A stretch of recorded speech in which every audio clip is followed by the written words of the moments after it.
ક્રાંતિગુરુ શ્યામજી કૃષ્ણ વર્મા કચ્છ યુનિવર્સિટીની સ્થાપના વર્ષ 2004માં થઈ હતી। ત્યારબાદ યુનિવર્સિટીને યુજીસીની 12B માન્યતા વર્ષ 2018માં પ્રાપ્ત થઈ હતી। કચ્છ યુનિવર્સિટીના વર્તમાન કુલપતિ ડોક્ટર મોહન પટેલ અને વર્તમાન કુલસચિવ ડોક્ટર અનિલ ગોર દ્વારા યુનિવર્સિટી ખાતે પોતાની જવાબદારી સંભાળતા જ યુનિવર્સિટીને નેકની માન્યતા અપાવવા માટેની પ્રથમ પહેલ કરી હતી। આ મહત્વપૂર્ણ પ્રક્રિયા યુનિવર્સિટીએ જૂન 2024થી શરૂ કરી હતી।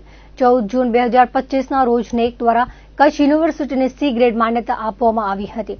યુનિવર્સિટી દ્વારા કુલ 22 મેટ્રિક્સ માટે વિગતવાર અપીલ રિપોર્ટ બનાવી જુલાઈ 2025માં રજૂ કરવામાં આવ્યો હતો। વિઝિટના અંતે ટીમે પોતાનો રિપોર્ટ જમા કર્યો હતો। ક્રાંતિગુરુ શ્યામજી કૃષ્ણ વર્મા કચ્છ યુનિવર્સિટીના ઇતિહાસમાં એક નોંધપાત્ર સિદ્ધિ તરીકે યુનિવર્સિટીને 11 ઓક્ટોબરના અપડેટેડ ગ્રેડ બી ગ્રેડ અપાયો છે, જે 14 જૂન 2025થી 5 વર્ષ માટે માન્ય રહેશે।